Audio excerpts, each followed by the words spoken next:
नमस्कार दोस्तों, मैं एडवोकेट कुलदीप खंडेलवाल।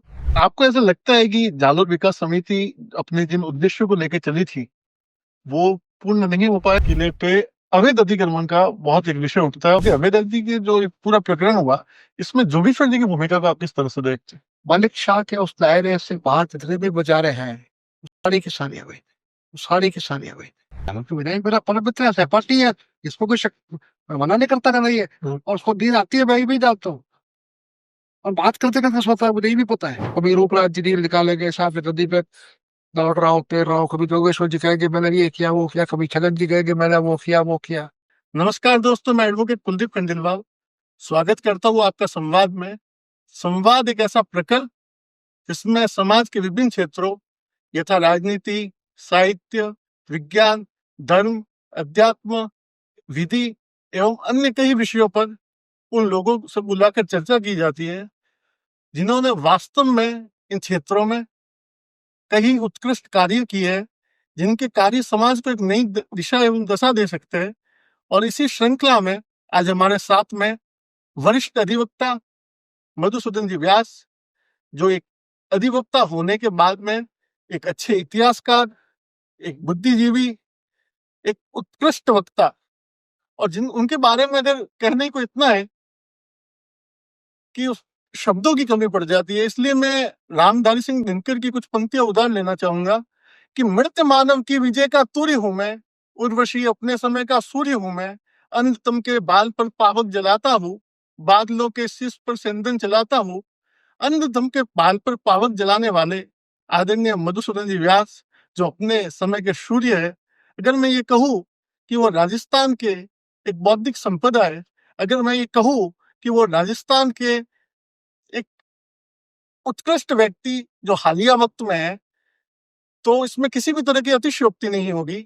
आदरणीय मधुसूदन जी व्यास एक ऐसी राजनीतिक परंपरा के वाहक भी है कि इनके पिताजी सन 1977 में सिरोही से विधायक रहे, विधायक का चुनाव जीते। पहले गैर कांग्रेसी थे जिन्होंने सिरोही के इतिहास में कांग्रेस को मात दी और विजय हासिल की। तो मधुसूदन जी व्यास, स्वागत है आपका संवाद में। और आपने अपने इतने व्यस्ततम शेड्यूल में से हमारे लिए समय निकाला, उसके लिए आपका बहुत बहुत धन्यवाद। व्यास जी, जो आज का विषय है ये पूरा जालोर ओरिएंटेड होने वाला है, क्योंकि हम अगर आज बैठ के यहाँ दर्शन पे चर्चा करें, अगर हम साहित्य पे चर्चा करें, और चारों तरफ जब जालोर में विषम परिस्थितियां है, स्थितियां ठीक नहीं है, लोग परेशान है, तो ये बिल्कुल ठीक उसी तरह होगा जैसे रोम जल रहा था, नीरो बासुर हो जा रहा था। तो हमारी ये कोशिश है कि सबसे पहले जालोर के बारे में बात हो, जालोर के ज्वलंत मुद्दों पे बात हो, और उसके बाद में जाके हम और भी विषय, क्योंकि आप तो एक बहता हुआ सरोवर है जिससे हमारी क्षमता के हिसाब से हम निकाल पाएंगे। क्योंकि आप हर विषय में बात कर सकते हैं, लेकिन आज क्योंकि ये मैं अपने दर्शकों को भी बताना चाहूंगा कि ये पूरा जालोर ओरिएंटेड होने वाला है। जालोर की जो ज्वलंत समस्या है, जालोर में राजनीतिक, सामाजिक, आर्थिक हर दृष्टि से जालोर एक तरह से पिछड़ रहा है, तो उस विषयों के बारे में बात करेंगे। और सबसे पहले मैं आपसे ये जानना चाहूंगा कि जालोर में जो पॉलिटिकल लिटरेसी है वो बहुत कम है। आम आदमी सिर्फ वोट देने तक ही अपना अधिकार मानता है, उसके बाद में वो दफ्तरों में जाने से डरता है, वो अपनी बात रखने से डरता है, वो घबराता है। इसका कारण क्या है? इसके मूल में कारण यह है कि जालोर में जो विगत वर्षों में नेतृत्व को लेकर के या राजनीतिक सोच जो पनपी है, या जालोर में जो 52 से लेकर के 80 तक की जो राजनीतिक पीढ़ी थी, उस पीढ़ी ने बहुत संघर्ष किया।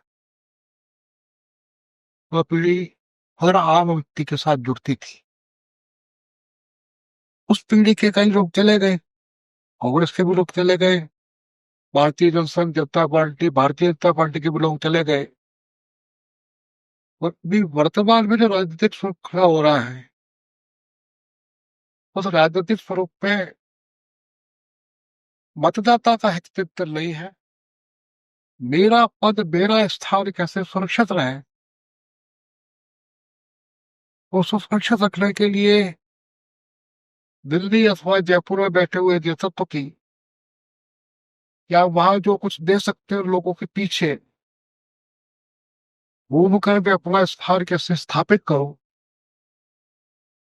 जब ये परंपरा चल जाती है और व्यक्ति के दिमाग में ये बात बैठ जाती है और उसे उसका लाभ भी मिल जाता है, क्योंकि ऊपर बैठे हुए लोग जनता की पीड़ा का विचार नहीं करते हैं, क्योंकि जनता की पीड़ा उन तक पहुंचे कैसे,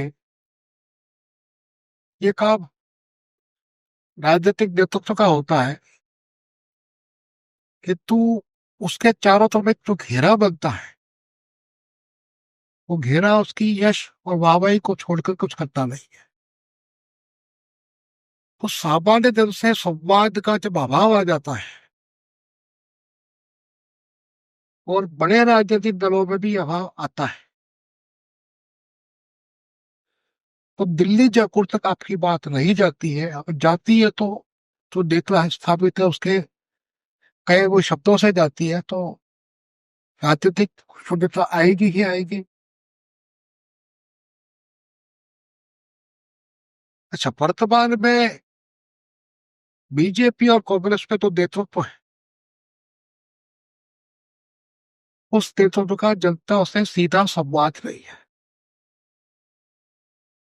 किसी जमाने में जब राजस्थान की राजनीति में नाथूराम जी बिरला हुआ करते थे, नवाब सिंह जी शेखावत हुआ करते थे, परशुराम जी बदेरला हुआ करते थे, ऐसे लोगों का जनता से संवाद।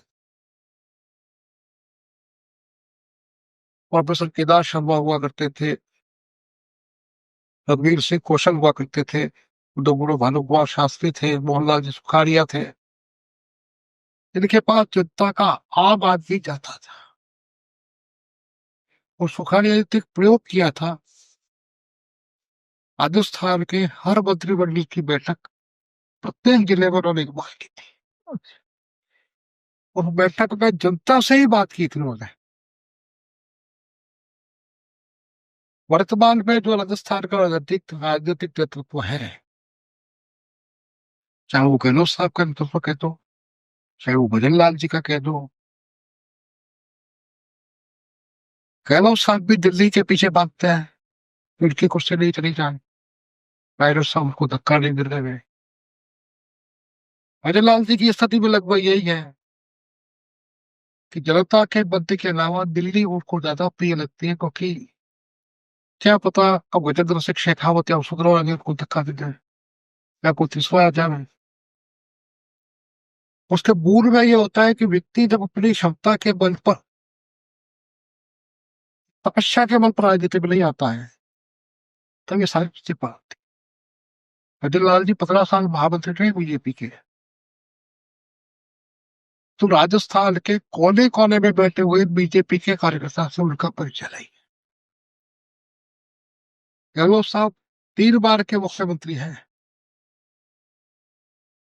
तो बुगराज जी पाराशर या कैब जी भीरबाल को छोड़ के या 2-4 लोगों को छोड़ के जालोर जिले के कांग्रेस के सारे कार्यकर्ता से उनका परिचय नहीं है।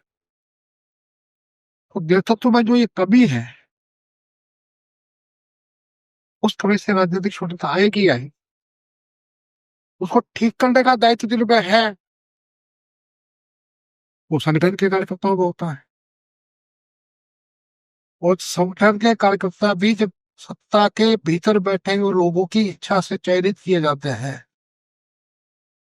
वो कार्यकर्ता उनकी हाजिरी भरेगा, जनता की हाजिरी नहीं पाएगा।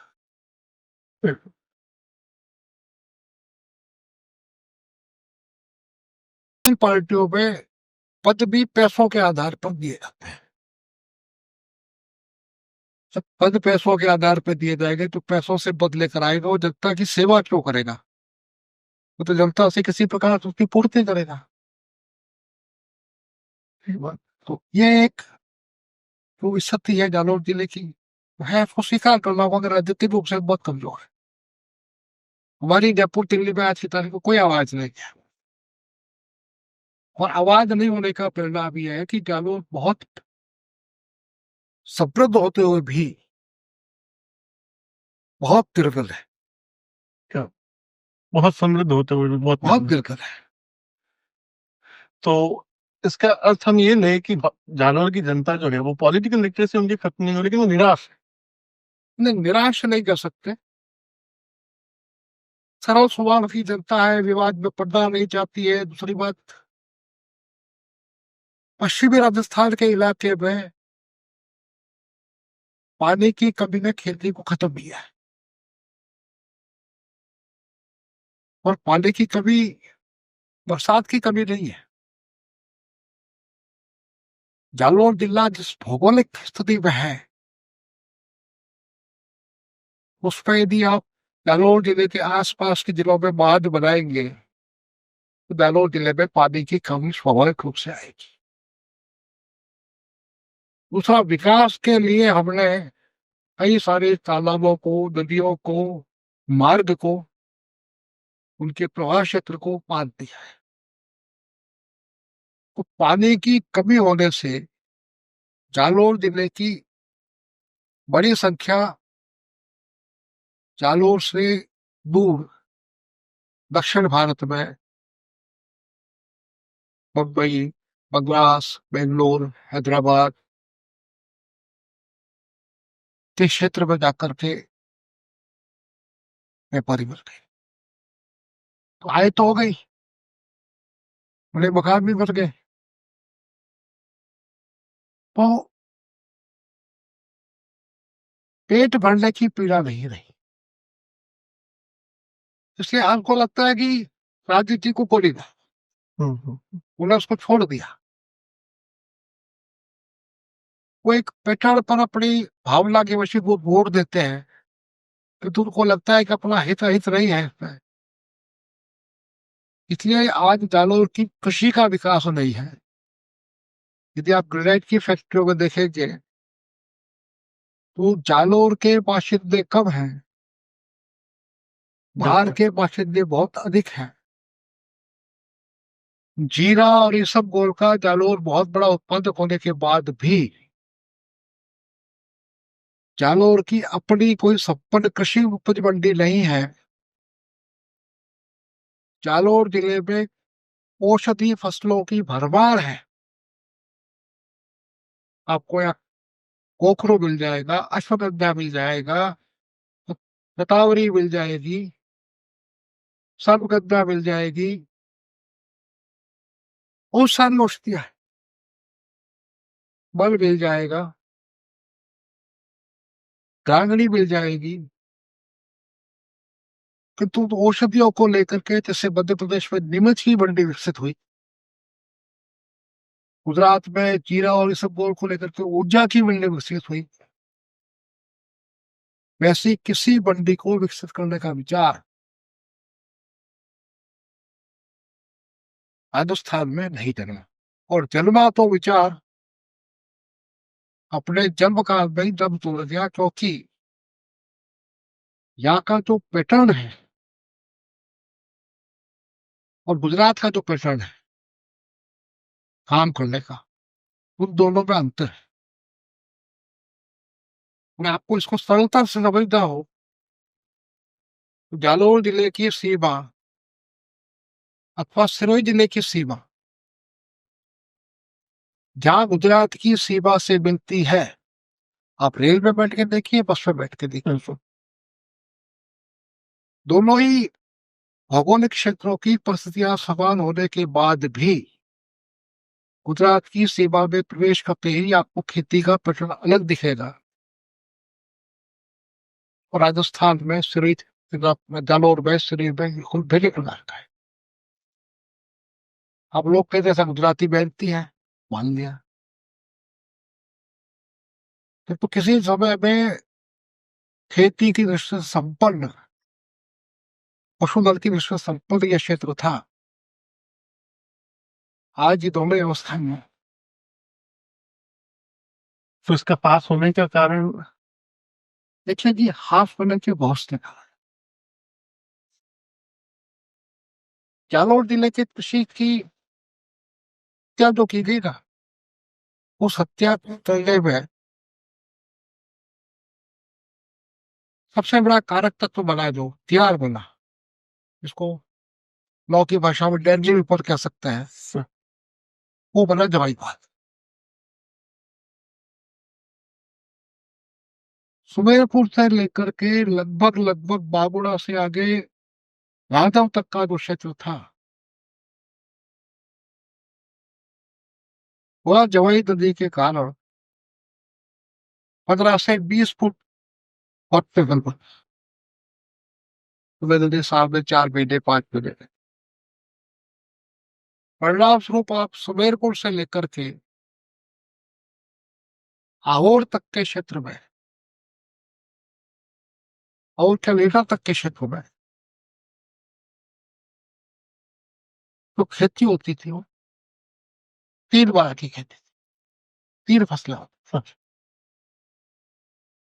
और फसलें होने के कारण फसल भी था, दिशा बनाने की आवश्यकता भी नहीं थी।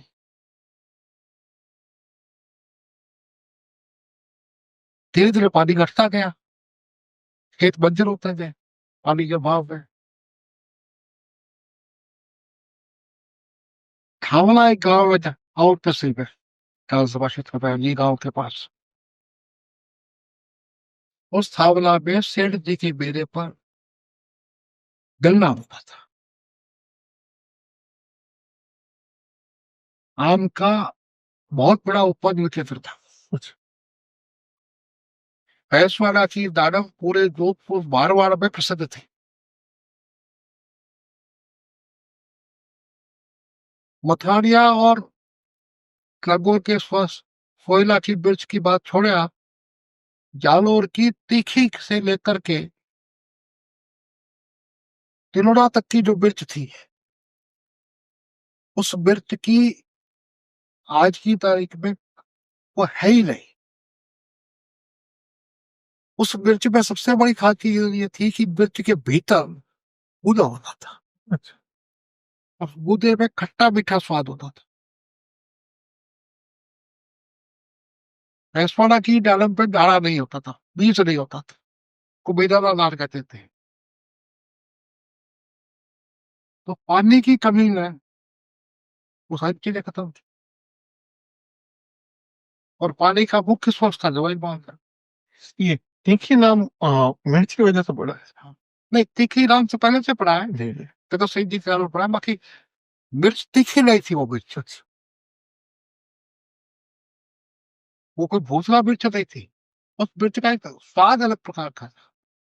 एक आप विधि बहता है, विधि के जानकार है, यही जानना चाहता था कि जब नदी बहती है, नदी बहती है तो कई तरह से वहां की उस जमीन को अच्छा करती है, वगैरह करती है, पर्यावरण को, उसके लिए पर्यावरण के लिए अच्छा होता है।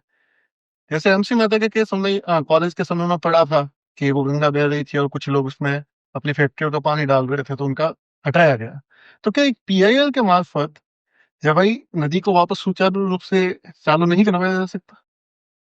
पीआईएल लगी हुई है, देखिए।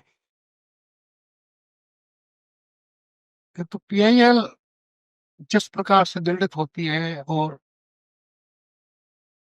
न्यायिक व्यवस्था में जो लोग बैठते हैं उन लोगों का धरती से विशेष संबंध नहीं रहता है, वो किताब से आते हैं। और किताब से आने वाला भी धरती को नहीं जानता है। वो किताब के अंदर लिखे वो शोध प्रबंध को पढ़ेगा, वो यायावरी करके नदी के किनारे चल करके नदी की पीड़ा को समझने का प्रयास नहीं करेगा। जब तक आप नदी के किनारे चल करके और नदी के उद्गम स्थल से लेकर के उसके समुद्र में मिलने के स्थल तक की यायावरी नहीं करके उसको नहीं समझेंगे, नदी जो गीत गाती है उसको आप नहीं सुन पाएंगे। तो नदी का गीत जो सुनना है, उसकी पीड़ा सुननी है, उसका दर्द सुनना है, चाहे वो गंगा हो, चाहे वो जमुना हो, चाहे वो जवाई नदी हो, चाहे वो डोली नदी हो, किनारे चलना पड़ेगा। फिर उसके किनारे पर बसने वाली जो प्रजा थी, उसके किनारे पर जो बसने वाला पशुधन था, और पानी आज की हमारी बहुत ही आवश्यकता है। बिल्कुल। पानी नहीं रहेगा तो नहीं पर पानी राखें मेरे पानी सब सो लो। तो पानी कब होता गया, खेती टूटती गई तो लोगों के पास काम नहीं रहा, आजीविका नहीं रही। पेशा और के पहले पोछा लगाया, झाड़ू बाते, झाड़ू लगाया, बर्तन बाजे, फिर थोड़ा छोटा मोटा व्यापार किया और व्यापारी बन गए। एक जैसे अभी पलायन पे बात करी आपने, पलायन के बारे में मैं इसको पलायन नहीं कहता, ये पलायन नहीं है, उन्होंने अपनी जगह नहीं छोड़ी है, आज वो काम पे आते हैं। पर प्रश्न ये है कि जो खेती का विकास हमको करना चाहिए था, भारत की समृद्धि में खेती ही सबसे बड़ी चीज है, बिल्कुल और खेती में हम बीज खोते जा रहे हैं। आज हमारे पास संकर बीजों की तो भरमार है। जिस ढाका की मलमल की बात करते हैं, उस ढाका की मलमल का जो बीज था, रुई थी, उस रुई से निकलने वाला धागा मशीन में जाता ही नहीं था, उसको हाथ से बुनना पड़ता था, वो इतना बारीक था। तो बेसोना की बेजाना अनार का बीज पौधा ही खत्म हो गया। बाद में कुछ पंचायत समिति के प्रधान आए थे, उसी बातों से हम लोगों ने प्रयास किया, लेटा में बगीचा भी लगाया, कि तुम उनके जाने के बाद वो भी खत्म हो गया। तो आप इसको पलायन नहीं मान रहे? लाइन नहीं, पलायन आपके दृष्टि में क्या है? लाइन का मतलब उस इलाके को छोड़ देना। छोड़ दे। लोगों ने छोड़ा नहीं है। हाँ, पानी की कमी से जो काम करने की पद्धति थी, जो तरीका था, वो दोनों बदल गया। आज स्थिति ये है कि जवाई बांध में, जवाई नदी के पानी से जवाई बांध पूरा भरेगा, बाढ़ आएगी, तो बाढ़ का जड़ तो जालौर के हिस्से में आएगा, और जवाई के पानी का उचित हिस्सा उन्हें जालौर को नहीं मिलेगा। चाहे कांग्रेस का शासन हो, चाहे बीजेपी का शासन हो, दोनों ही पार्टियों के नेता जवाई जवाई की बात जरूर करेंगे, किंतु जवाई के विषय को लेकर के किसी प्रकार का बलिदान करने के लिए कोई भी पार्टी का नेता तैयार नहीं है, कोई भी सामाजिक संगठन का नेता तो तैयार नहीं है। हाँ, सब ये चाहते हैं अखबार में हमारा फोटो छप जाए, हमने जवाई की बात की है, ये हमारा गांव हो जाए, 10-15 दिन का धरना दे देंगे। किसी मुद्दे को लेकर के चल करके उसको मुकाम पर पहुंचाना, तब तो उस मुद्दे का पाल होता है। ये तो आप तक मुद्दे को ऐसे ही रखते हैं कि चलता रहे। पिछली बार सारे विधायकों ने, जालोर के दोनों विधायकों ने जालोर और फिर शौक पत्र दिया कि हम जमुई के मुद्दे में बात करेंगे। अमित शाह जी ने शायद बड़ा भाषण दिया कि जमुई नदी का पानी मैं लाऊंगा। तो बीजेपी की सरकार है, बीजेपी वाले नहीं बोलेंगे, और कांग्रेस वाले क्यों नहीं बोल रहे? ये बीजेपी आंदोलन चलाने का सिद्धू की सरकार ने बाल दिया। कांग्रेस के नेताओं को आंदोलन खड़ा करने से किसने रोका? किसने उनको जालोर की जनता की आवाज उठाने से रोका? तो ये कहना सही, आप प्रेस कॉन्फ्रेंस करके ये बात करते सही साहब बीजेपी वाले काम नहीं करते थे, बात कही करते बाल दिया। तो आप तो कुछ करिए। जालोर शहर में गंदगी तो कौन सा कांग्रेस का पार्षद प्रयास कर रहा है? अब कल एक दिन के लिए टोकन, कल या परसों एक दिन टोकन किया, कुछ खड्डे भरे, मसूदार वगैरह में। आपके असबा के एमपी है दादाजी, खबर नहीं आते। हम्म, आपकी राज्यसभा का एमपी है सोनिया गांधी, मछली आते। और राजनीतिक नेतृत्व तो भी ये काम इसी ढंग से करता है। जैसे एक छोटी सी बात कहता हूँ, वंदे मातरम को लेकर के साथ में बहुत बड़ी बात, बहुत हुआ, बीजेपी ने कहा वरुण जी कांड ये हुआ, नेहरू जी कांड ये हुआ।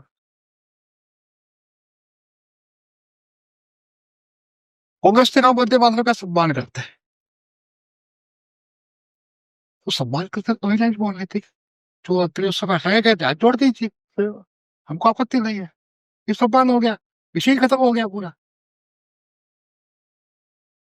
पर उस वक्त तो बात कही थी उन्होंने 1937 में, वो 2025 में भी आकर के उसी मुद्दे पर ऐसा कि फला नाराज हो जाएगा।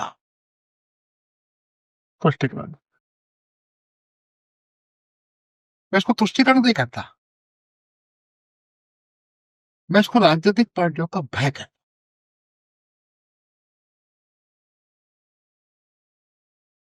भय नहीं होता तो एक सामान्य उदाहरण है कि बीजेपी को एक समुदाय यानी मुसलमान वोट नहीं देता है, फिर भी बीजेपी का अल्पसंख्यक मोर्चा बनाता है। एक आध पीरियड बुश पलटियों में अल्पसंख्यक के नाम पर देने की बात करेंगे, कोई अल्पसंख्यक आएगा तो उसको आगे से पीछे बिठाने की कोशिश करेंगे, सारा बड़े वरदेता जी है। तो ये भय है। अब वो भय की मात्रा या डिग्री कितने प्रकार की अलग विषय है, वो बड़ा लंबा विषय है कि तू मुसलमान को कांग्रेस लाभ नहीं देती है, और ये वो मुसलमान के सामने गलत शब्द है। लाभ तो बीजेपी की नरेंद्र मोदी सरकार ने खूब दिया, इतना ही, हालांकि इसकी सीमा नहीं है। तो कांग्रेस से छल कपट की राजनीति को करने में माहिर है। मुसलमान को वो छल कपट पसंद आता है।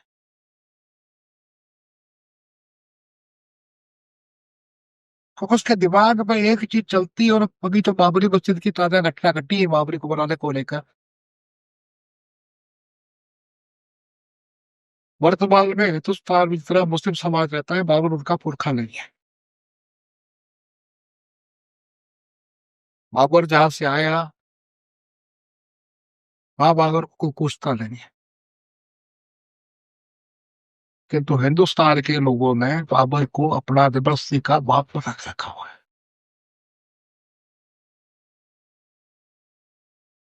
और यह मानसिकता जो है, ये भारत विरोधी मानसिकता है। इसी मानसिकता ने देश में मदद किया।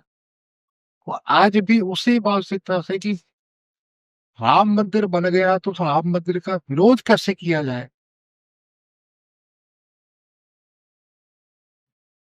तो विरोध करने के नाम पर ये बाबरी मस्जिद का खेल शुरू किया। और वहां तो भीड़ आई, और उस भीड़ में कुछ कथित धर्मनिरपेक्ष लोग भी, जो कहने को तो हिंदू कहलाते हैं, माथे पर ईंटें ठोकर ला रहे, साहब हम भी धर्मनिरपेक्ष लोग हैं। और भावना का काम है। एक आपने अभी कहा कि वो लोग जिन्होंने पाकिस्तान बनाया, मैंने अभी एक ट्रेंड देखा है कि जहां भी इलेक्शन होता है वहां पे एआईएम के ओवैसी जी पहुंचते हैं, और जो भी है वो अपना इलेक्शन कैंपेन करते हैं, उसके बाद में कुछ सीटें लेते हैं, और ना ले तो कम से कम कांग्रेस के वोट्स काटते हैं। अभी तो ये बीजेपी को फायदा दे रहा है, क्या लॉन्ग टर्म में ये एक बड़ी समस्या बन के नहीं आ सकता? ऐसा है कि आपको किस तरह का बीजेपी को फायदा दे रहा तो वो जो वोट उनको मिल रहे हैं, है। ऐसा है कि वोट का बंटवारा होना हम्म, एक तात्कालिक रूप से एक सीट को जीतने से ऐसा लगता है कि बीजेपी को लाभ हुआ।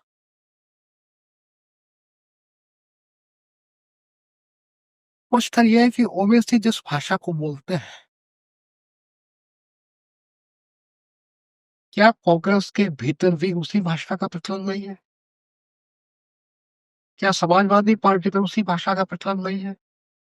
क्या लालू की पार्टी में उसी भाषा का प्रचलन नहीं है? क्या ममता की पार्टी में उसी भाषा का प्रचलन नहीं है? क्या शरद पवार की पार्टी में उसी भाषा का प्रचलन नहीं है? यानी किसने कहा कि हम मुर्शिदाबाद में बाबरी मस्जिद बनाने के उपक्रम का कार्य का विरोध करते हैं? मिलेगा कि एक चार बदारी, पांच बदारी, छह बदारी इकट्ठा हो गए, और किसी लघु बढ़िया मिला है, उसके बाद पैसे ज्यादा इकट्ठा हो गए, भीड़ इकट्ठी हो गई, तो वो उसका फायदा तीसरे बैठे आदमी को नहीं है। ये अपनी अपनी बदारी कला है। कला सबकी एक ही है, प्रस्तुत करने का तरीका अलग है। लेकिन पूरे देश में अगर मुस्लिम लीडरशिप खड़ी हो जाती है तो लॉन्ग टर्म में ये एक तरह से नुकसान देगा या नहीं देगा? ऐसा देखिए, एक बात है हाँ, कि कौन सी पार्टी ने मुस्लिम लीडर्स का उपयोग नहीं किया?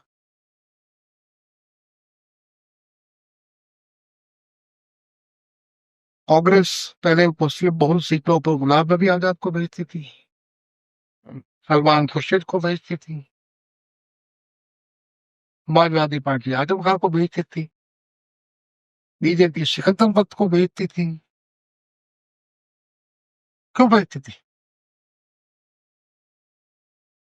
मुस्लिम लीडरशिप बना। आज चूंकि लोगों के दिमाग में एक समय के साथ जागरण हो रहा है, सोशल मीडिया का बहुत बड़ा हाथ बना है, तो मतदान नहीं मिलता है, वोट नहीं मिलता है, तो उनको छठे बक्से में डाल दी।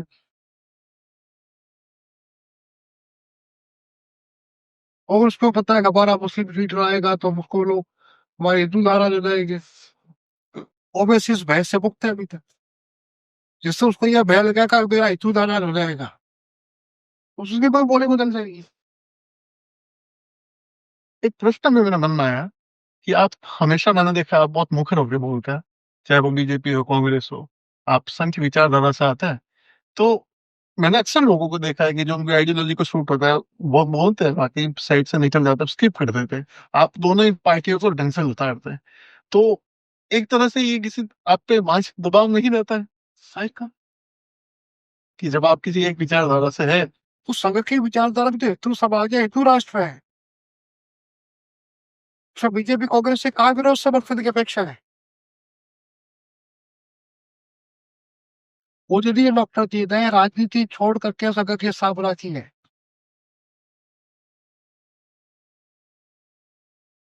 वो यदि गुरु जी ने अपने विचार बहुत स्पष्ट लिखा है, सत्ता भ्रष्ट होती है पर सत्ता महाभ्रष्ट होती है, तो उन महापुरुषों के बताए हुए बात पर चलना है। सत्ता वाले क्या कर रहे हैं इसकी क्यों चिंता की जाए, और गलत को गलत कहना संघ ने तो सिखाया है। क्या संघ का प्रत्येक समाज के दायित्व से बता हुआ होता है। उसका लक्ष्य है हेतु राष्ट्र। 100 वर्षों से उस एक ही लक्ष्य को लेकर समाज संघ का काम चल रहा है। जी, तो पूज्य सरस्वती चालक जी ने कहा कि हिंदू राष्ट्र तो नहीं है, इसको बनाने की आवश्यकता नहीं। ऐसा नहीं है, ये एक हिंदू राष्ट्र है।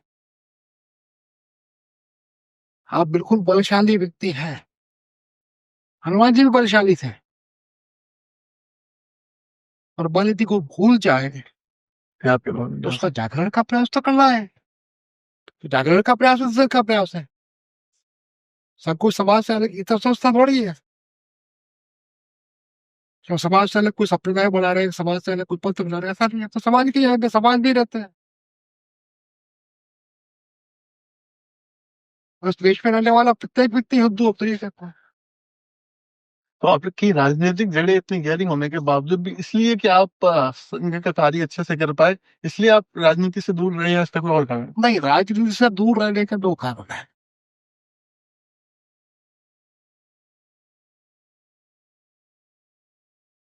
पहला कारण तो यह है कि मैं ये मानता हूँ मेरे परिवार के लोगों ने पर्याप्त राजनीतिक दूसरों को अवसर।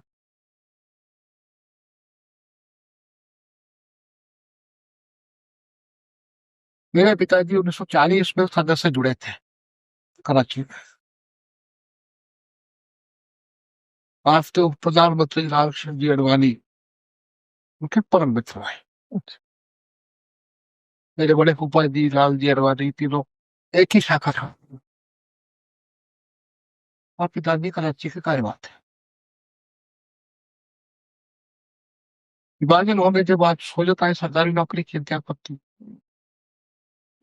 संघ पर प्रतिबंध लगा नौकरी से, त्याग पत्र दे दिया, जेल चले गए। फिर आए, उस समय के जो कांग्रेस के कुछ नेता थे, उससे उनकी परम मित्रता थी जोधपुर में रहने वालों से, तो कस्टोडियन ऑफिसर के पद पे चले गए। उस जमाने में 30-35 रुपए की तनख्वाह थी आवाज से पहले। तो सीधे बताया था कि भी व्यवसाय का काम करना है, निरसन करना, निरसन में आपने नौकरी छोड़ दी। माहौल में और सुधार सत्ताओं में लड़ा। उस वक्त जनसंघ जीतने वाली पार्टी क्या थी? विचार विचार का प्रचार करना है, ऐसा। और राजनीति का पैसा खर्च।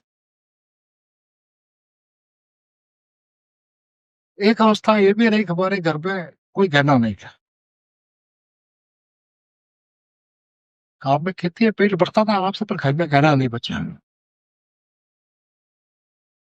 पिताजी अवेलेबल बोल के कि तुम आज की तरह पैसा कमाने का कोई वो भी नहीं था, उनके स्वभाव में भी नहीं था। उनके साथ के जो लोग थे उनको भी ये चीज नहीं आती थी।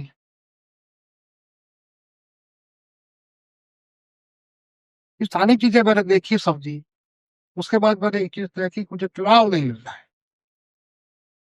तो चुनाव लड़ने का मतलब ये होता है कि आदमी को कहीं ना कहीं चोरी करनी।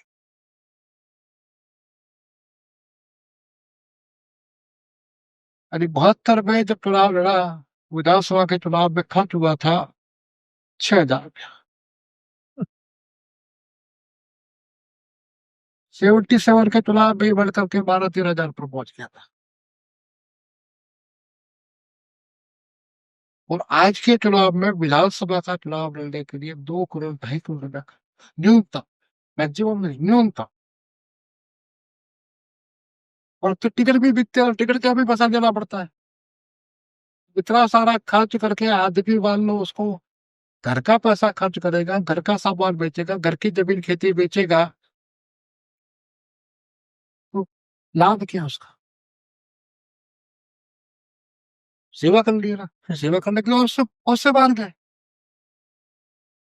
तो राजनीति के नाम पर जितने लोग सेवा करने की बात करते हैं, वो उनके पास से ऐसा सवाल होता।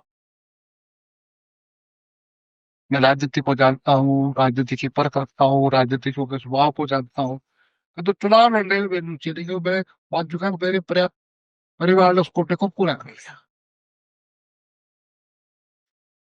चाहे तो मुझे कोई कहे टिकट लेके चुनाव लड़ने, तो मैं राजी नहीं हूँ। तो आपकी मुख्य रुचि पठन पाठन में, सामाजिक कार्यों में, इसमें ज्यादा रुचि रखती है। आपने जालौर के सुंदरलाल तालाब के लिए एक लंबा संघर्ष किया है। आपने जालौर की बावड़ियों के बारे में अच्छा रिसर्च है आपका। ऐसा है कि संघर्ष किया।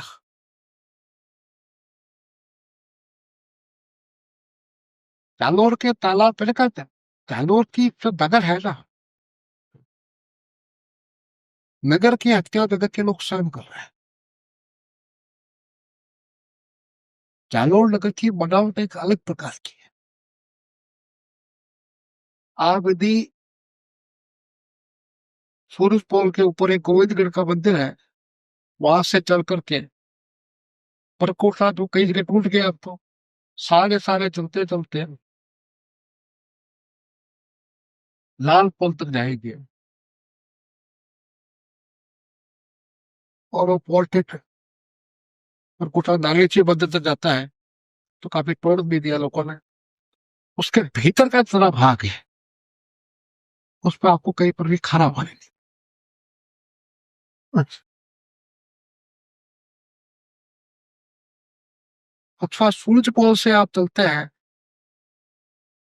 तो अब तो रास्ता बंद हो गया। भी जो आयुर्वेद का अस्पताल है, वही बात का कारण है। इसके पास से रास्ता चलता था, जो जालोर क्लब और बल्केश्वर महादेव के मंदिर के बीच में से होकर निकलता था, जो जालोर क्लब नाली की जमीन पर है। अच्छा। जालोर क्लब को तो हटाने का फैसला राजस्थान का रेवड़ी बोर्ड और राजस्थान हाईकोर्ट कर चुका है, पर हटा नहीं रहे, क्योंकि बड़े बड़े लोग हैं इसमें। बल्केश्वर की बावड़ी पीठा पानी है, उसके सामने एक मेघवालों की बस्ती बावड़ी, उसमें मीठा पानी है। सत्यनारायण के मेरे मीठा पानी था। उसके पास भी बेड़ा और है, एक फूलवाला का पेज का, उसमें मीठा पानी था।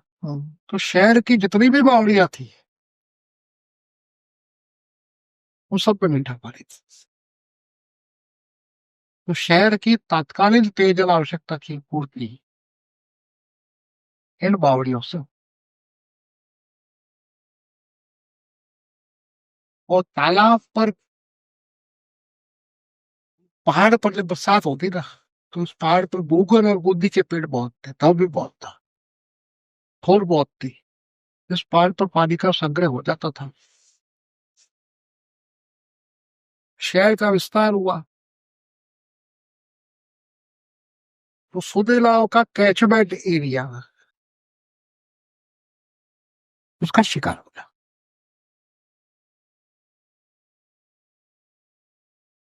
टेलीफोन एक्सचेंज, चौधरी विभाग का कार्यालय, शिवजी लाल जी दवे साहब का मकान, राकेश जी का मकान, ब्रह्मा कुमारी का कार्यालय, राजू और शिव जी के मकान,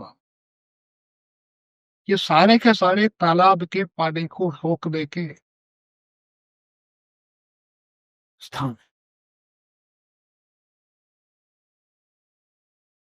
एक पाल बनाई गई 72 में, 71 में, तो टेलीफोन के साथ, तो तालाब का एरिया छोटा किया गया। यदि आप कचहरी की दीवार से उतरे, कचहरी से, वहां ढलान है। तो ये जो पानी आता था, जिसको आदि नगर कहते हैं आज की तारीख में, जहाँ पद बैठे उसके आगे थोड़ा आगे चले, एक बाड़ा चलता था। हाँ बिल्कुल सिंपल। वो 132 पैसे और ये कौड़ी पैसे होते हुए एसपीओ के मकान के सामने से होते हुए आगे जाके वापस दक्षिण दिशा में मुड़ता था। एक बड़ा बाईपास क्या चलता था, एक बड़ा पंचवटी हनुमान जी क्या चलता था, एक बड़ा सूरज पोल के अंदर चलता था, एक पानी का भाव गांधी चौक से आता था, एक पानी का भाव सराबाद से आता था। ये सारा भाव इकट्ठा होकर के तालाब में जाता था। आज ये पानी कहाँ तालाब में जाने का मार्ग है?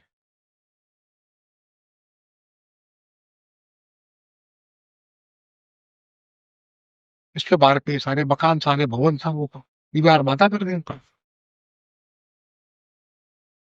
फिर आपने सीवरेज की अब सीवरेज बनाने वाले जो महान इंजीनियर आए, उन्होंने जालौर के भौगोलिक स्वरूप को नहीं समझा। जालौर में ढलान जो है वो दक्षिण से उत्तर की ओर है, पहाड़ दक्षिण में है, बिल्कुल ढलान उत्तर की ओर, और उत्तर का ये ढलान धीरे धीरे अलग अलग कर्व लेता हुआ पश्चिम की तरफ प्रारंभ होता है। जवाई नदी यदि बलेटा से आगे चलते हुए देखें तो जालौर के पश्चिम में घूमनी शुरू हो जाती है। जैसे जवाई नदी घूम रही है, वैसे ही वो जालौर का ढलान घूम रहा है। उस ढलान के साथ यदि विभाग लगा कर जिन्होंने सीवरेज बनाया होता, कुछ पाइप बड़े लिए होते, सीवरेज लीक नहीं होता। अब सीवरेज लीक हो रहा है, डिग्री सारे इंजीनियर साहब को समझ में नहीं आ रहा क्या हो रहा है। ये कोई एक बार फुवारा चल रहा है पुराना ऐतिहासिक, ईश्वरलाल जी सभा के मकान के पास सीवरेज पिछले 3 साल से लीक है, लीक हो रहा है, तो सारा पानी तालाब में जा रहा है।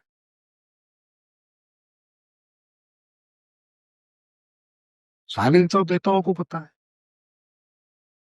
नया बजट भी आ गया है, यो साहब वो के वो है, पहले जहां पसंद थे पसंद है।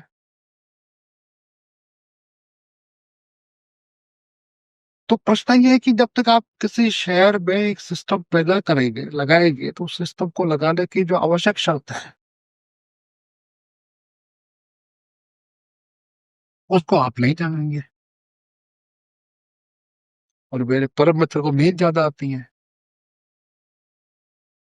हंससे नहीं आती, वर्षों से आती है, मैं जानता हूँ उसको। बैठे बैठे सो जाता हूँ, उसकी कोई गलती नहीं है इसमें, उसकी शारीरिक सब सो इसलिए हंसी सुनीत आ जाती है, किसी को नहीं आती है। कौन है आपके परम मित्र? ज्ञान की विनय मेरा परम मित्र है, सहपाठी है, इसको कोई शक मना नहीं करता नहीं है। और उसको नींद आती है, मैं भी जानता हूँ, और बात करते करते सोता है, मुझे ये भी पता है। तो इसमें उसका कोई, वो उसको कहते हैं कि दुर्भावना नहीं है, उसके शरीर की गति इसी प्रकार की आ जाती है। किसी को दिन नहीं जाने की बीमारी होती है, उसको दिन आने की भी समस्या है। तो ऐसे आदमी को जगाए रखने के लिए भी तो कुछ आवश्यक पास में होना चाहिए, तो जगाए नहीं, समस्या आ जाती है। अब जगाने के लिए अपने सुरेश जी को, दिनेश जी को, ललित जी को लगा रखा है, वो कितना जगा पाते मैं नहीं जानता। तो ये जो समस्या बनी, तो ये सीवरेज का गंदा पानी डाला। जैसे आपने अलग अलग जगह बताया कि यहाँ पीछे जो शांति नगर बिरला के पीछे की तरफ जो ये आ जाता था, और भी आपने कई बातें बताए। अब बात यह है कि शहर तो बसाना पड़ेगा, तो क्या एक प्लानिंग के साथ बसाया जाना चाहिए था, या इसका अब क्या उपाय हो सकता नहीं, अब तो ऐसा है कि उपाय ये है है? कि जहां से पहाड़ पर से ये माला डेवलप हो रहा है, तो ये पहाड़ की हाइट से डेवलप होगा। आप उस हाइट पर छोटे छोटे नदी कर रही है, तो पानी रुकेगा। रुकने से क्या है कि आपकी ये तो सारी बावड़ी आएगा, हम्म, ये रिचार्ज हो जाएगी अपने आप, और आपके पास पानी का एक एक्स्ट्रा बचाव हो जाएगा। और अब जो समस्या रहेगी इसके साथ, जैसे ही भूमि में पानी रिचार्ज होगा, अभी आपने कोगड़ी बाव के आसपास के इलाके का किस्सा सुना होगा, वो पानी बहुत ज्यादा रिचार्ज हुआ अंदर से, कई लोगों के अंडरग्राउंड टाके खुलते हैं, ओके। वो समस्या आ सकती है। उसका कोई निदान आपके पास नहीं है, और तो आपके पास पानी का, एक अच्छे पानी का, स्वास्थ्यवर्धक पानी का भंडार है। और पहाड़ जो आपका सूखा है, पेड़ उगाने नहीं पड़ते हैं। पेड़ तो प्रकृति अपने आप उगाती है, और प्रकृति जिस संतान को जन्म देती है उसका पालन पोषण भी बहुत अच्छी तरह से करती है। आप पानी रोक दीजिए, मिट्टी रोक देगी, वो पेड़ उगा देगी।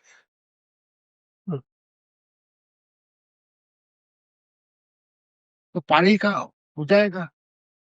अब सोतेलाव तालाब में सीवरेज की बात है, उसके लिए तो आपको हैदोसा योजना बना करके प्रयास करना पड़ेगा, क्योंकि सोतेलाव तालाब का ऐतिहासिक महत्व भी है, और किसी समय तो ये जानवर के पेयजल का स्रोत भी था। आज बालों पर नहीं माने, किंतु उसको ढंग से डेवलप विकसित किया जा करके, इसके किनारे के अतिक्रमण को हटाया जा करके शहर के सौंदर्य को अच्छा किया।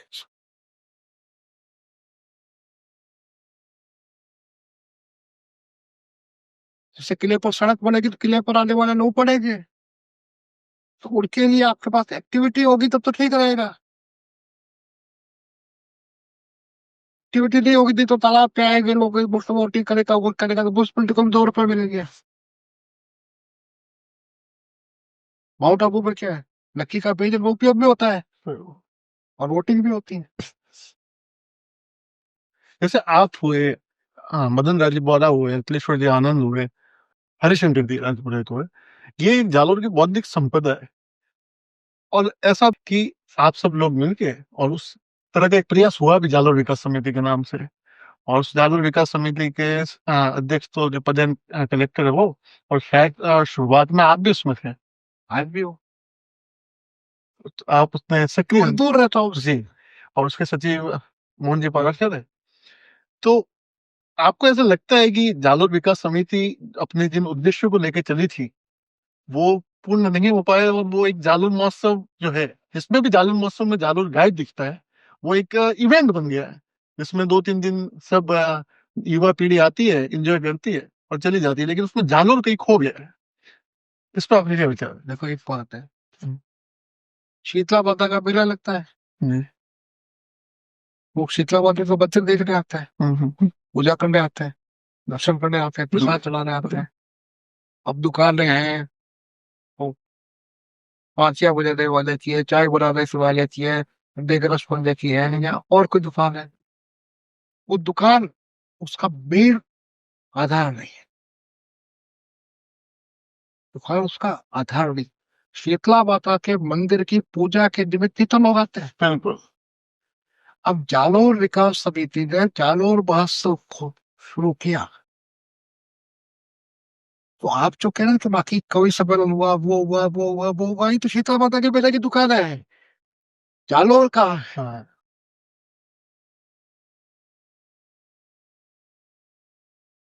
हिंदुस्तान की सरकार ने प्रवासी सम्मेलन किया,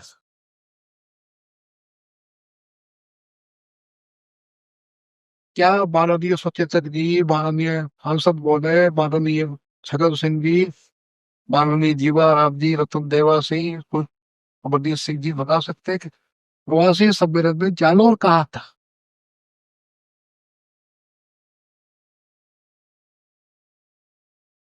जालोर का यूसुफ गोल जालोर से बाहर जाता है, जालोर का हीरा जालोर से बाहर जाता है, जालोर का रायडा जालोर से बाहर जाता है।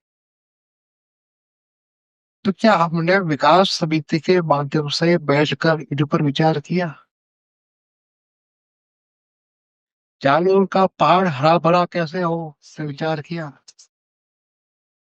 जवाई नदी का पानी जालोर में 12 महीने जालोर के पास से बहता रहे, इस पर विचार किया? हिरमाल के पास से कोड़ी नदी निकलती है, बाड़ी नदी निकलती है, इस पर विचार किया? सोदा का पहाड़ जो हरा भरा था, जसवंतरा की पहाड़ी जो हरी भरी थी, इसको कभी मारवाड़ का माउंट आबू कहा गया था, उसको लेकर विचार किया? जालोर के अंदर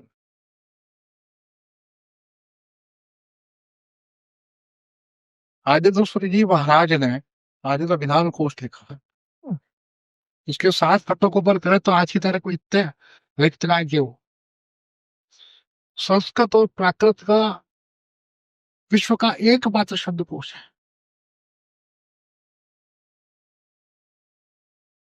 7 खंडों में क्या 10,000 से अधिक पेज होंगे। और जिस व्यक्ति ने वो संकलन किया या लिखा, उसके पास तो आज की तरह कंप्यूटर था, न पेन ड्राइव थी। सूर्योदय के 45 मिनट बाद अपनी शाही को गीले करने वाले और सूर्य 45 मिनट पहले उसको सुखा कर रखने वाले, गांव गांव पैदल घूमने वाले व्यक्ति ने अपनी स्पर्श की मेधा के आधार पर तो उसको लिखा। कितने लोग उस पुस्तक को जानते हैं? विश्व स्तर पर उस पुस्तक को जानने वाले मिल जाएंगे तो अमेरिका की लाइब्रेरी मिल जाएगी, उधर मिल जाएंगे, पर हमारी अपनी थाती को कितने लोग जानते हैं? जालौर में कल्याण विजय जी थे, छापामार के बाद एक बड़ी बिल्डिंग बनी हुई है जो उसकी लाइब्रेरी थी, पूरी लाइब्रेरी यहाँ से पढ़ने वाले नहीं तो लौट चली गई। कल्याण विजय जी की लिखी हुई पुस्तकों को कौन जानता है? वो प्रश्न ये कि जालौर के साहित्य के विषय में किसको जानकारी है? आप साहित्य के क्षेत्र में रहते हो, हनुमत सिंह की देवड़ा को जानते हो? हम्म, नहीं सुना, प्रथम बार आपसे सुना। जो आकाशवाणी पर थे और अलग अलग बोलियां बोलने पे वो आप को भारत हासिल थी। और मैंने तो उससे परिचय है कि वो संगत के 2 वर्ष प्रेरित थी।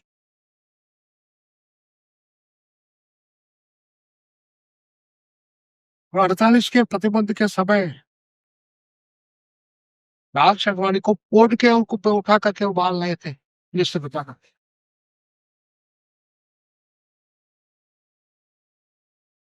दो व्यक्ति थे, पुष्पेंद्र सिंह भाटी के दादा जोत सिंह जी दाई जी और हरबंस सिंह जी देवड़ा, दोनों पक्के में थे, दोनों संघ के हुक्म से बैठक थी, बैठक में फंस गए। दोनों ने बिल्कुल बनवासी थे, वेश बनाया, वो सिद्धि मारवाड़ी बोलने में, मारवाड़ मेवाड़ के थे तो मेवाड़ी बोलते हैं। हरवंश सिंह जी मेवाड़ के न होते हुए भी मेवाड़ी और हर प्रकार की भाषा बोलने के। और वर्षों तक आकाशवाणी जोधपुर के दूसरे सीबाड़े की खोज कार्यक्रम चलता, जिसका मुख्य हरवंश सिंह जी थे। तो आपको ये ऐसा नहीं लगता कि कहीं ना कहीं ये जिम्मेदारी, क्योंकि आप सीनियर आदमी हैं और आप, ऐसा नहीं आपका सब सुनते हैं और आप तो उसके सदस्य हैं, अभी भी जुड़े हुए हैं, तो क्यों ना आप पहल करें? लेकिन देखो, ऐसा सुनना अलग बात है, सुनने के बाद भी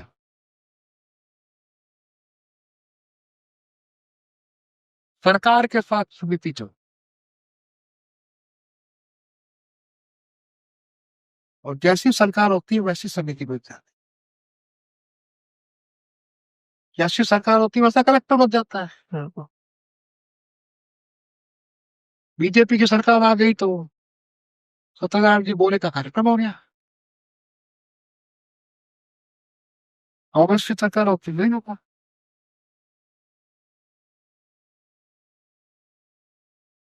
तो विकास समिति क्या कर लेगी? फिर जब तक आपके पास कुशासन से मुक्ति नहीं हो,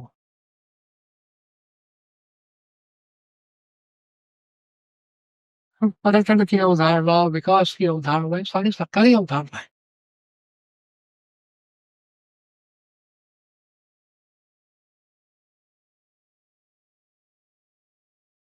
और सरकार कितना सहयोग करेगी दोनों दोनों करेगा।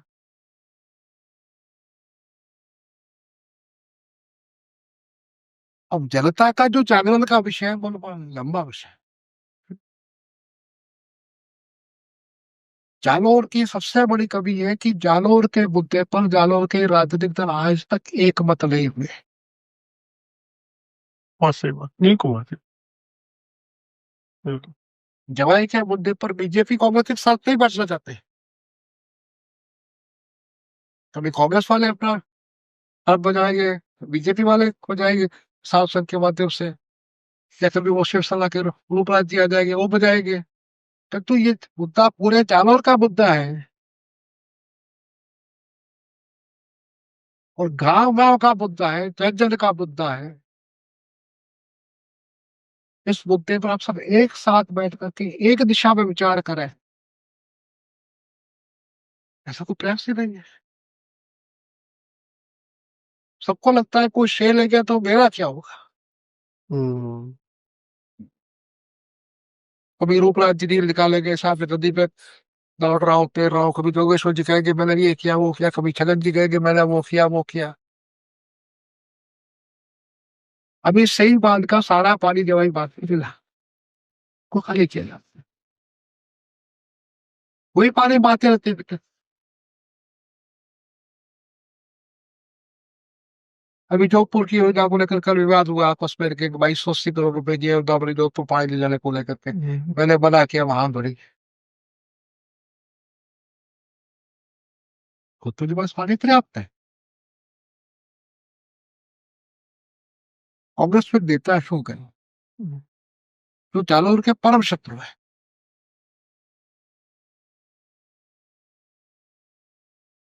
ऐसा क्यों? ऐसा क्यों ये तो मैं नहीं कह सकता है, व्यक्ति का अपना भाव है। नहीं, आपका ऐसा कहने के पीछे था? मैं बताता हूँ, 1989 चुनाव हुए, जालोर से कैलाश मेघवाल जी थे, 12 से कल्याण सिंह गांधी जी थे, 2 से जसवंत सिंह जी थे। आर्मी के फंड से या आर्मी की आवश्यकता को देख करके गांधी धाम से बाड़मेर होकर के आया जैसलमेर बीकानेर को तो रेलवे लाइन से जोड़ने की तो वो आर्मी की रिक्वायर्ड, आर्मी का यस काम वाम हुआ। 2 2.5 साल स्टार्ट नहीं गई, चलो उससे उठा सीधी जीत से, चलो से उठा सीधी नहीं थे, 5 साल आप जीत गया था तो जीत गया। और बाड़मेर से कोई और जीत गया और जोधपुर से गनौर साहब जीत गया। हल्ला और ये जयपुर वाली बच चुकी थी बड़ी गई, उन्होंने एक रट लगाई कि मेरे जोधपुर को बढ़िया अच्छी, क्योंकि व्यापारी थी उनका जोधपुर कॉन्स्टिट्यूंसी, उन्होंने समझाया उनको कि पहले उसको इसको मोड़े दो यार, जोधपुर तो कभी भी जुड़ जाएगा।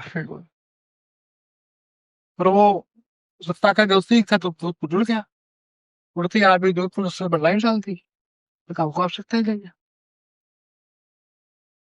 आपका ये पूरा प्रोग्राम का टाइम बढ़ गया। आज जो अडानी को गाली बोलते हैं, उस अडानी की गल करने वर्तमान के प्रधानमंत्री बंगारू लक्ष्मण और सीआर बनासकांठा के भी थे, मेरे ख्याल से गढ़वी साहब थे, रेल राज्य मंत्री थे कांग्रेस सरकार में। वो 3 बिल कराने के पास गए तो यार स्लाइड को पड़ा, अब अडानी की लाइन में आई है, अब कहते वक्त जल्दी आती कैसे आएगी, तो 70 पैसा खर्च किया उसको करेगा। 2008 में नर्मदा का पानी राजस्थान में आ गया शुरू में। जालौर जिले की पेयजल समस्या भी नर्मदा का पानी आया, जालौर शहर वगैरह जालौर के आसपास गाँव थे। जैतून में डिग्गियां बननी थी, 2008 से 2025 तक में आ गया था। गहलोत साहब की सरकार 2 बार आ गई, वसुंधरा जी की सरकार 1 बार आ गई, अजय लाल जी की सरकार भी आ गई है, 2 बार बीजेपी 2 बार कांग्रेस। उस योजना को ऐसा उलझाया कि आज तक वो डिग्गियां पूरी नहीं हुई है। एक तो भयंकर खाली जमीन है, उसको खोद किया, उसको साइड पे बचते। 2008 में पानी आया तो उस डीजी को सबसे पहले साइड करके, पता है ना। फिर इस कई चुनाव से पहले जालौर से लेकर के रोड तक की सड़क खराब थी, लोगों ने नौशेपुरे में खा खा खा खाड़ो खूब लिखा बोले कैसो की तुम लिखते इसमें थक गए। उगरा जी पाराशर के खासम खास आदमी, एक भी खड्डा ठीक हुआ क्या? एक मुख्यमंत्री का खास आदमी अपने शहर की समस्या को ठीक नहीं कर सकता है, तो शत्रु नहीं कहा जाएगा तो क्या कहा जाए? यानी जालौर की किसी भी समस्या को अशोक गहलोत ने अपने स्तर पर एडजस्ट करने का प्रयास नहीं किया। पुखराज जी को सारा एडजस्ट किया उन्होंने। लेकिन जब उनके बेटे की चुनाव की बात आई तब तो उन्होंने जालौर से कॉन्स्टिट्यूंसी को चुना। तो चुना नहीं साहब, देखिए कि जोधपुर में वो हारेगी, उनके सामने तय था कि जोधपुर का लोग के लोग मुझे वोट नहीं देंगे, मेरे बेटे को तो बिल्कुल ही देंगे, पप्पू को तो ऑनर्स का लोग वोट नहीं देंगे। अब बेटे को लॉन्च करना है राजनीति में, क्लियर विश्व में लॉन्च करने से तो लॉन्च नहीं होता है। उनको लगा कि बाकी जगह मैं जाऊंगा, बाड़मेर में मेरे पास स्कोप नहीं है, जहाज घुसने नहीं देंगे, पाली में सील भी नहीं आने देंगे। जावा इसलिए सेलेक्ट किया गया, जावा में लोग बोल रहे थे वोट करते हैं, ऐसा उनका भ्रम था, ऐसा उनका ख्याल था। मिल जाएंगे कुछ भाइयों के नाम पर वोट मिल जाएंगे, कुछ कांग्रेस को वोट मिल जाएंगे,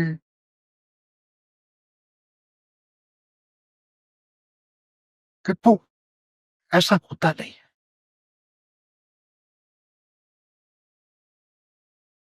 वो ये कोई वेल प्लान भी नहीं था। प्लान होता तो मैं बनता अशोक करो थोड़ा मूड तो नहीं होता था कि जानो साइकिल वगैरह ठीक नहीं करता। लोगों ने कोई उदाहरण दिया सामने। फिर जब दो लोगों के भरोसे सारी चुनाव की प्रक्रिया डाली गई, उनके प्रति जनता में आक्रोश।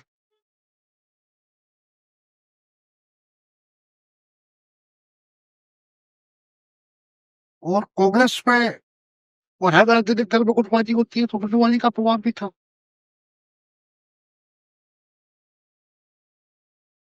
बीजेपी का अपना वोट बैंक है।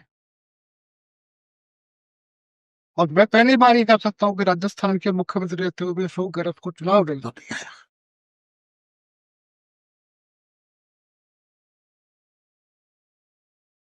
मेरा निजी पता है कि अशोक गहलोत को मुख्यमंत्री के राजनीति में लंबे समय से लड़ने के बाद भी चुनाव कैसे लड़ा जाता है ये नहीं आता है।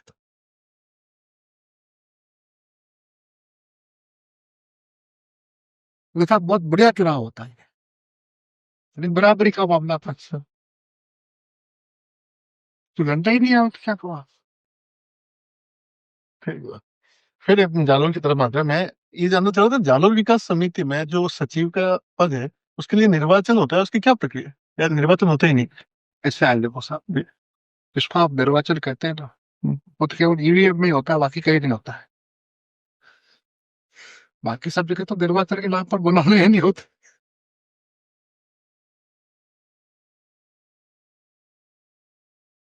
इसलिए निर्वाचन तो होता ही नहीं है। अच्छा, फिर किसी के पास थैली टाइप पे चलना चाहिए था ना यार। रोज कलेक्टर साहब की हाजिरी बल्ले बेगा बरतर, आईपीओ साहब के पीछे जी सब करने। अब किसी को जी सब करना अच्छा लगता है, किसी को नहीं लगता। ठीक है। मैं ये जानना चाह रहा था, जैसे अभी सुनीला तालाब की बात हुई, सांस्कृतिक धरोहर है किला, किले पे अवैध अतिक्रमण का बहुत एक विषय उठता है, उसके बाद में हम अवैध अतिक्रमण से भी इसको जोड़ेंगे, तो आप इसको पूरे मामले को कैसे देखते हैं? देखो कि एक बात है कि किले पर अवैध अतिक्रमण से क्या तात्पर्य है। अवैध अतिक्रमण से तात्पर्य ये है कि जो आम जनमानस में, मैं आपको बता दूं, अवैध मजार देखो एक बात है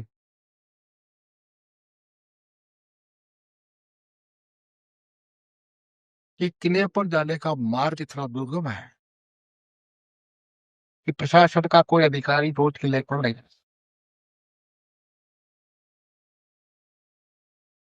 और जिनको ये सारा कुछ करना होता है अतिक्रमण, उन लोगों को कहीं न कहीं से प्रशासनिक सहायता जब मिलती है तो सभी लोग बहते नाले में हाथ धोते है। हैं।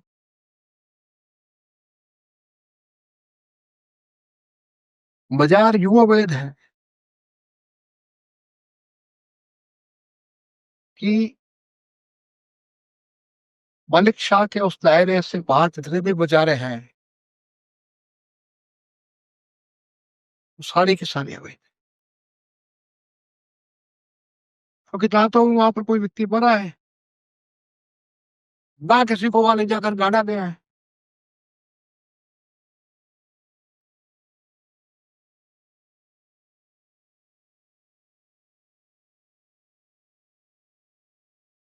इसी तरह से जो मनुष्य ऊपर रहेगा, सुविधाओं का निर्माण करेगा।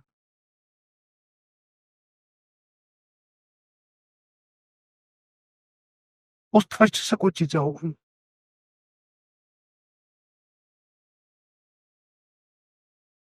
प्रशासन क्या है कि एक संतुलन बनाता है कि तू भी 2 फीट कर कर ले, तू भी कर ले, तू भी कर ले, तू भी मत बोलना, तू भी मत बोलना, तू भी मत बोलना।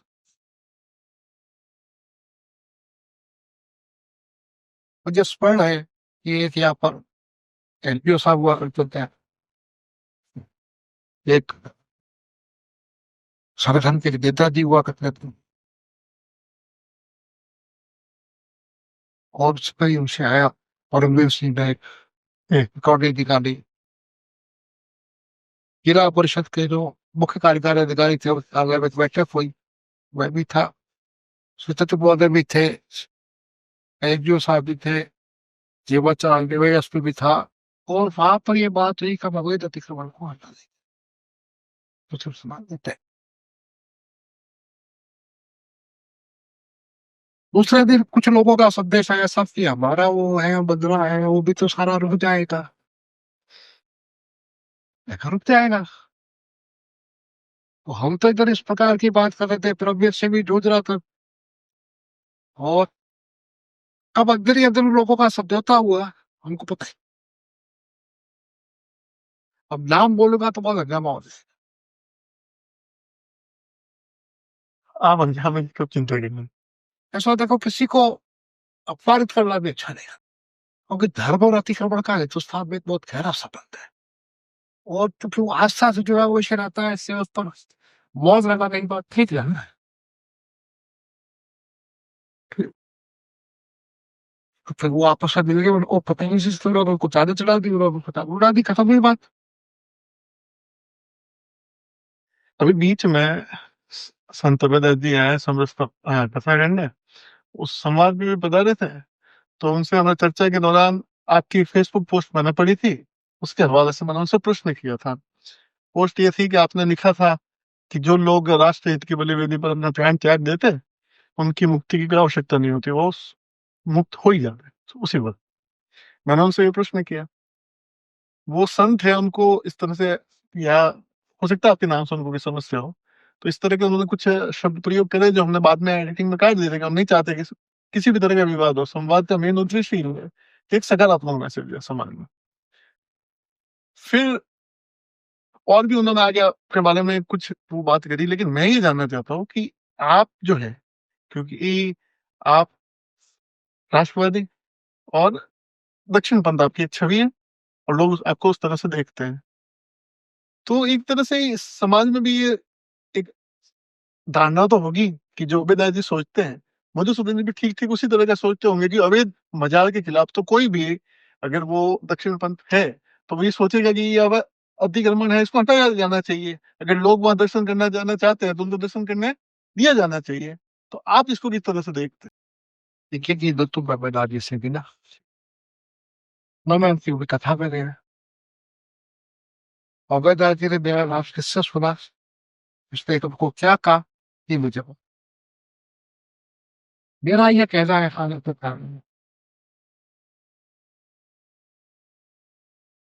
जितना मैं जानता हूँ, मैं कोई मुझसे अधिक जानने का दावा नहीं।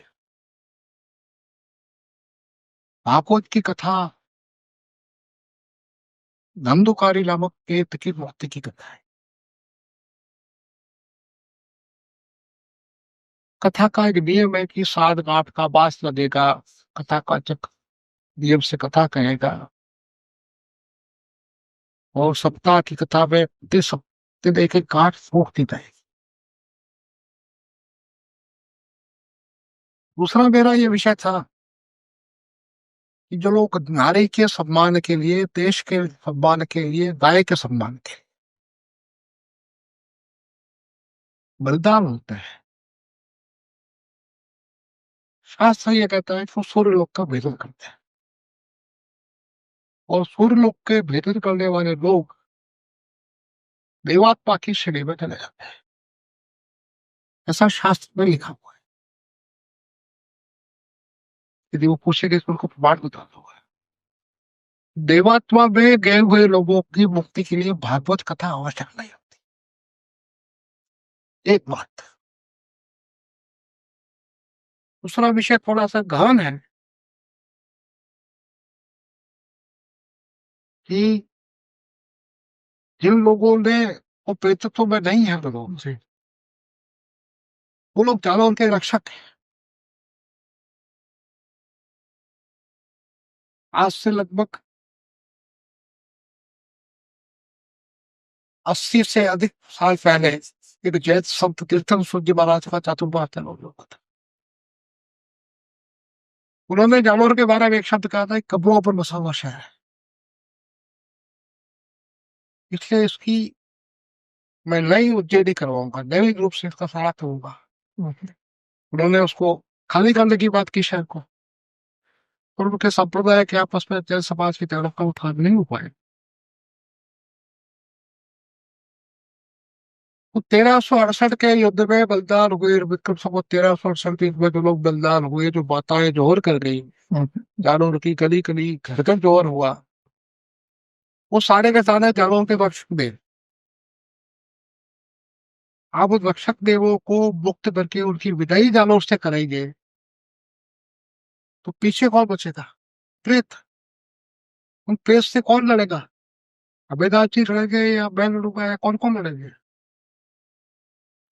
तो उनका कहना था कि जब मैंने उनसे ये प्रश्न किया तो वो कह रहे थे कि हमने तो उनको एक तरह से ये समर्पित करी है कथा जो है। जैसे हर कथा का एक संकल्प होता है। आप किसी आदमी को वो के पास ले जा करके जलती हुई आग ले जाएंगे तो चलेगा वो तो, आपकी प्रकृति है। भागवत की जो प्रकृति है, भागवत की प्रकृति रहेगी, तो उसको कैसे खत्म करोगे आप? भागवत कही कैसे गई? पूरे सुखदेव जी ने प्रेषित के मोक्ष के लिए तो गई उसको। भागवत की तो प्रवृत्ति है मोक्ष। भागवत के इस मूल स्वभाव को कौन बदल सकता है?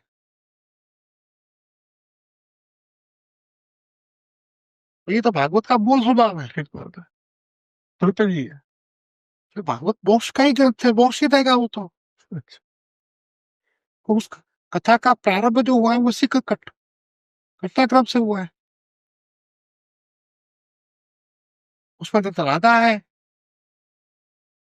अब उसको आप खींचतान के लिए अलग बात है।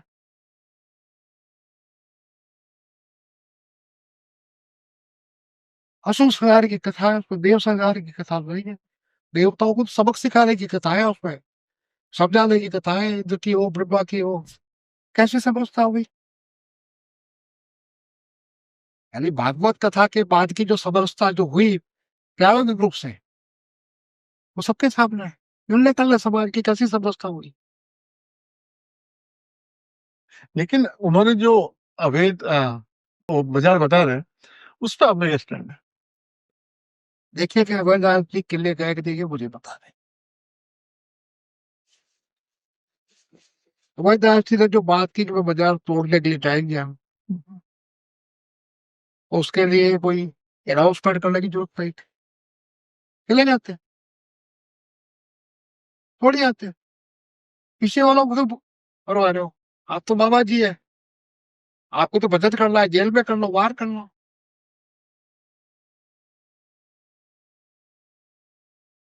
जन चेतना जगाने। फिर जल चेतना दिलाने के बाद जो जल चेतना तो लगातार सतत होने वाली प्रक्रिया है। समय की आकाश पाव वर्ष से नियंत्रण लग रही है, सतत सतत प्रक्रिया है। अब जांची जानवर रहते हैं ना, अमेरिका चले गए, अमेरिका से आए, फिर एक बार कोई सम्मान समारोह आए, उसके बाद आए थे मेरे पास, आए दिया मुझे पता नहीं। वो एक बोर्ड जरूर लिखा था, भाई इतने रुपए मांगता हूँ, मेरे पैसे दो। तो प्रश्न ये कि केवल भाषण से चेतना नहीं आती है। चेतना का तरीका क्या था? कबीर दास जी अपने तकत के आश्रम का सुविधा का बहुत त्याग करके जालोर किले पर जाकर रहे थे।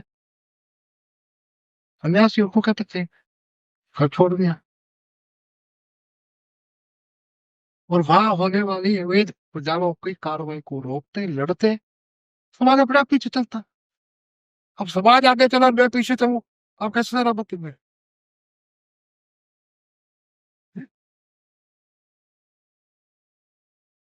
फिर वो ये कहता है मेरे को जबरदस्ती ले गए, तो कहता मारकूट के ले गए, मारा, ऐसा कहा, गोली बता दी, तमाशा बता दिया, रात बकरे में उसका खानदान वालों ने धमका दिया, वो धमका दिया, आरएसएस के कार्यालय फलान बैठे पाना बैठे, ये सारी बातें क्या है? ये एक विक्षिप्त व्यक्ति सा प्रलाप है। मैं किसी काम को करने में समर्थ नहीं हूं, तो मैं उसका आरोप कुलदीप पर नहीं लगाऊंगा, कुलदीप बदमाश है, काम नहीं कर लेता है, मैं नहीं कर पा रहा हूँ यार। और सत्य होकर के वो भी कबीर की परंपरा के सत्य होकर के, या निर्गुण है, सगुण तो है ही नहीं। ये मूल बात है कि आप जिस परंपरा में संत बने, उस परंपरा में निर्गुण तरफ, कबीर का राम सगुण राम नहीं। इस पर हमने प्रश्न किया था, तो वो बता रहे थे कि ये बहुत छोटे दायरे हैं। बोले अगर आपको निर्गुण साधना है तो भी सगुण के मार्ग पर जाना होगा। कबीर ने कहा कि नहीं कहा, मैं जितना जानता हूँ, कबीर ने सगुण की बात की कर रही थी, बाकी किसी तुलसी ने की हो रही अलग बात है। आप जिस मत में खड़े हो गए हो, हिंदू राष्ट्र की बात तो सदानंद जी भी करते हैं, गीता शब्द भी करता है, कृष्णानंद जी भी करते हैं, सभी करते हैं। तो मैं जिस मार्ग पर चल रहा हूँ, सागर के मार्ग पर, मेरे दृष्टि वो मार्ग ठीक है, तो मैं उनके मार्ग को गलत क्यों मानूं? तो मैं कहता हूँ मेरे मार्ग से ठीक है, मेरे मार्ग में जो बताया वही तो बात कर पाऊंगा। ठीक है, आप कबीर के मार्ग से जुड़े हुए, कबीर के मार्ग में श्वेत वस्त्र है, कबीर साहिब है। ये साहिब, जो साहब शब्द है, इस साहिब शब्द मराठी शब्द है। मैंने ये कहीं पढ़ा है कि जो साफ शब्द जो साहिब का साहब हुआ है।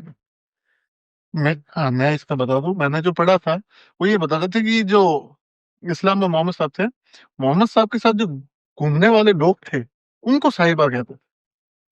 ऐसे बाला साहिब देवरस मराठी शब्द है, वो बड़ा है, अथॉरिटी उसको साहिब तो। तो इसका वहां से कह रहे थे। अभी बीच में एक प्रचन करके चैनल है, उन्होंने साहिब्स करके एक सीरीज निकाली, साहिब करके, जिसमें वो काफी चीजें बता रहे थे।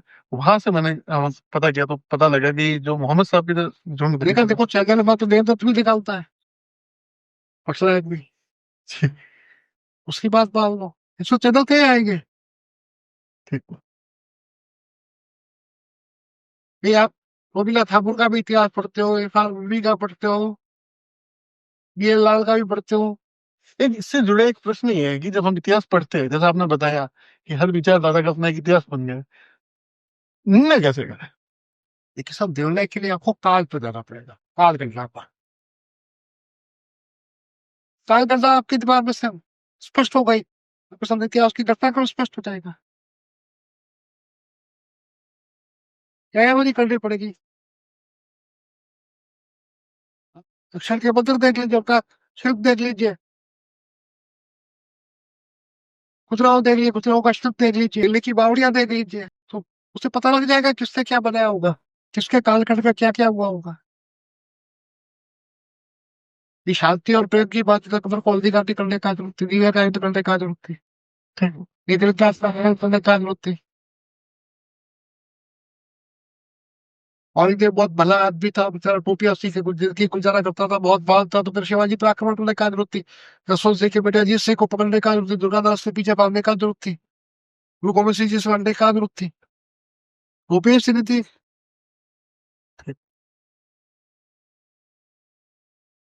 शाहजहां अच्छा आदमी तो क्यों भागा आगरा से गोकुल के घर से।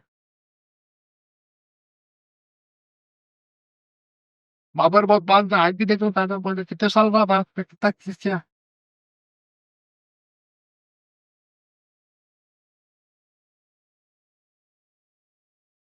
मैंने तो काल क्रम में अपने आप पढ़िए, कितना काल क्रम रहा किसने कहा रहा हो। ठीक है। ये टूटी हुई मूर्ति अपने आप बताती किसने अपराध किया है ये। हम्म। कुछ भवनों पर बनी हुई मस्जिदें अपना इतिहास बोलती है, ये किस पर बनी है। उसको कहने के कारण तो तुम चुप करके बोल रही है बस।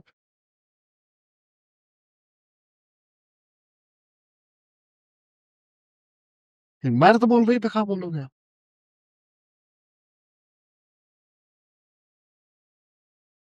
ये जो वापस एक बार मैं अभय दत्त जी वाले विषय पर आता हूँ कि अभय दत्त जी के जो ये पूरा प्रकरण हुआ, इसमें जोगेश्वर जी की भूमिका को आप किस तरह से देखते हैं? देखो सर, मैं ऐसा है कि मैं अभयदास जी से मिला नहीं, अभयदास जी के प्रभाव को लेकर के मेरी जोगेश्वरी से एक बार भी चर्चा नहीं हुई। मेरी अभयदास जी में रुचि थी नहीं।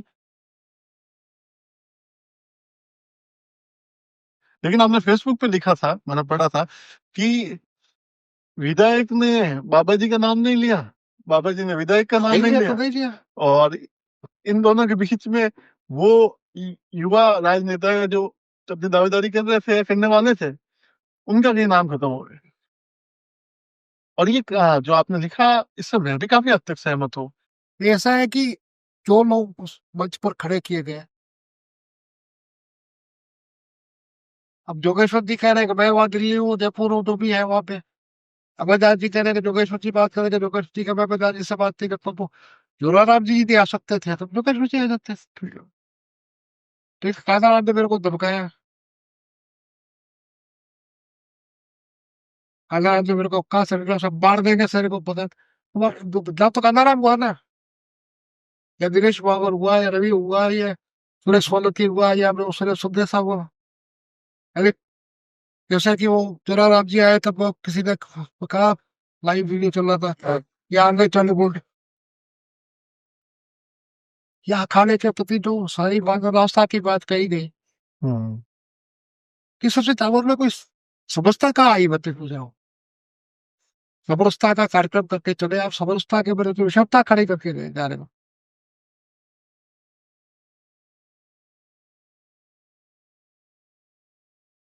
तो विषमता का श्रेय किसको देंगे फिर, दोनों को ही देंगे, किसी को तो नहीं दे सकते। एक आखिर में और जो अभी बीच में भूमि विवाद हुआ, जिसमें अभी अपना नाम बताया, रूपराज जी राजपुरे, उन्होंने एक विषय उठाया और उस पे काफी विवाद बढ़ गया वो। तो उसके बारे में आपका क्या कहना है, और आपको उसकी विस्तृत जानकारी है? ऐसा है कि हाई कोर्ट ने एक फैसला किया, हम्म। फैसले की पालना में 10,000 पिटीशन कर रहा है। 10,000 हाई कोर्ट का ऑप्शन नहीं मानेगा क्या।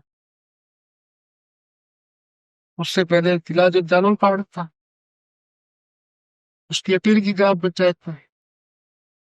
ग्राम पंचायत जो उनके आपस में ये कॉम्प्रोमाइज हुआ, पर्टिकुलर पार्ट जो है सब्जी मंडी वाला है वो ग्राम पंचायत को हम दे देते हैं, इसको लेकर जिम्मेदारी करेंगे। बाकी पार्ट ग्राम पंचायत एग्री हो गई, हाईकोर्ट का एक ऑर्डर उठा, डिग्री पास कर दी।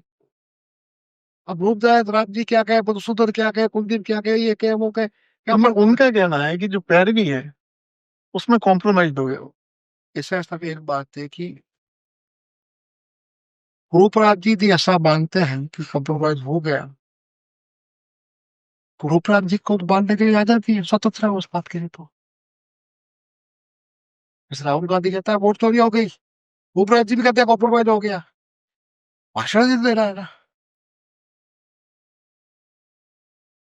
प्रश्न ये है कि उनको कुछ मिला या नहीं मिला ये अलग विषय है, परंतु उनके पास ये कहने का आधार क्या कॉम्प्रोमाइज हो गया। कॉम्प्रोमाइज जिसके सामने हुआ है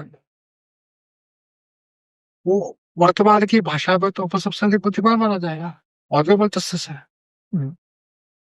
उसके जजमेंट की अपील तो राजनीतिक पार्टी को करने का अधिकार है सुप्रीम कोर्ट में, कर ले यदि आपका लोकस हो तो, नहीं हो तो भाषण दे दो, धरना दे दो, और क्या करोगे। ये सब जो चीजें होती है उसमें एक ऐसा मोटिव समझ आता है बनी मन की, कहीं कहीं को ऐसी पीड़ा है जिसको वो बोल नहीं रहे हैं, भूखे पेट में बताओ बातों। करोड़ों मेरे से करोड़ों रुपए की जमीन अगले के भाग्यवती मिल गई यार, हाईकोर्ट से फैसला किया है। अब आपका मन उसमें भाग्य नहीं है तो वो अगला क्या करेगा, कोई क्या करेगा।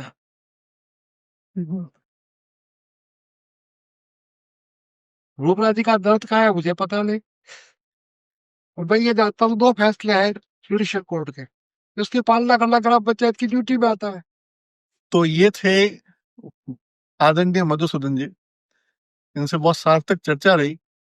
और पूरी चर्चा में मोटा मोटा हमने ये पाया कि जो जालौर में राजनीतिक शून्यता है उसके कहीं ना कहीं इतिहास में भी पन्ने जुड़े हुए हैं, और जालौर अब भी कई संभावनाओं को पा सकता है, जालौर अब भी कई संभावना देखता है, बशर्ते जालौर की जनता जो है वो अपने हकूक की आवाज उठाए, और इन जैसे प्रांजल बुद्धि के लोग, उनके मार्गदर्शन की हमें बहुत आवश्यकता है। मधुसूदन जी हो गए, हरिशंकर जी राजपुरोहित हो गए, अखिलेश्वर जी आनंद हो गए, मदन राय जी बोरा हो गए, ये लोग वो है जिन्होंने जालोर को बहुत नजदीक से देखा है, समझा है, और जैसा इन्होंने कहा कि यायावरी करी है, तो उसके बाद में इनके इतने अनुभव का हमें फायदा लेना चाहिए, तो हम जालोर को एक नई दशा और एक दिशा देने में सामर्थ्यवान हो सकते हैं। धन्यवाद।